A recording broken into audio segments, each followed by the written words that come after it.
ওম নমঃ শিবায় নমঃ। ওম নমঃ শিবায় নমঃ। নমস্কার।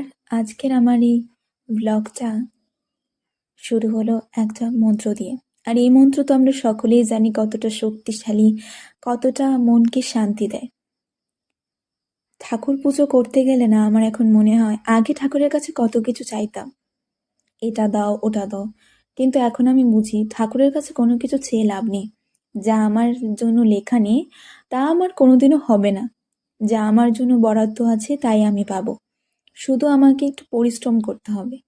পরিশ্রম করলে তবেই তো আমি তার ফলের চিন্তা না করে পরিশ্রম করে যেতে হবে একদম ধৈর্য রেখে, তাহলে একদিন না একদিন আমার সেই পরিশ্রম সার্থক হবে।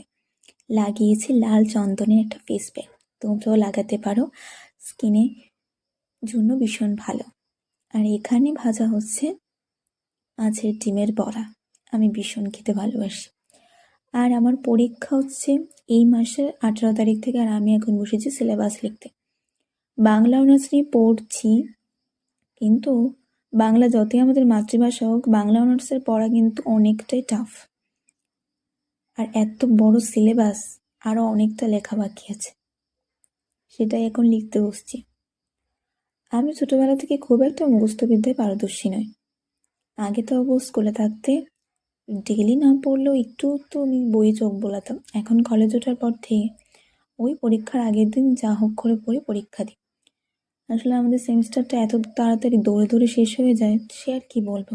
বাট আমি টপিক পড়ে সেই টপিকটা বুঝেই রেজাল্ট করার চেষ্টা করি, অ্যান্ড ভগবানের কৃপায় আশীর্বাদে ভালোই হয়। এখানে একটু নারকেল দিয়ে মুড়ি খেয়ে নিচ্ছি। নারকেল মুড়ি আমার ভীষণ ভালো লাগে খেতে।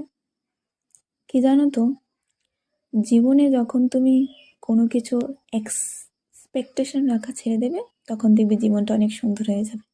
এটা আমার অন্নপ্রাশনে পাওয়া হাতের পাটা, কি সুন্দর না দেখতে। এটা একটা বাক্স, কি আছে দেখি, কোনো আলাদিনের জিন থাকলেও বেরিয়ে আসতে পারে। আর তখন আমি তাকে জিজ্ঞেস করব আমার কিছু ভবিষ্যতের কথা। মজা করছিলাম। আজকের এই ব্লগটা তাহলে এখানেই শেষ করছি।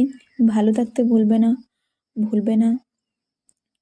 যারা তোমার সাথে অন্যায় করেছে তাদেরকে ক্ষমা কখনোই করবে না।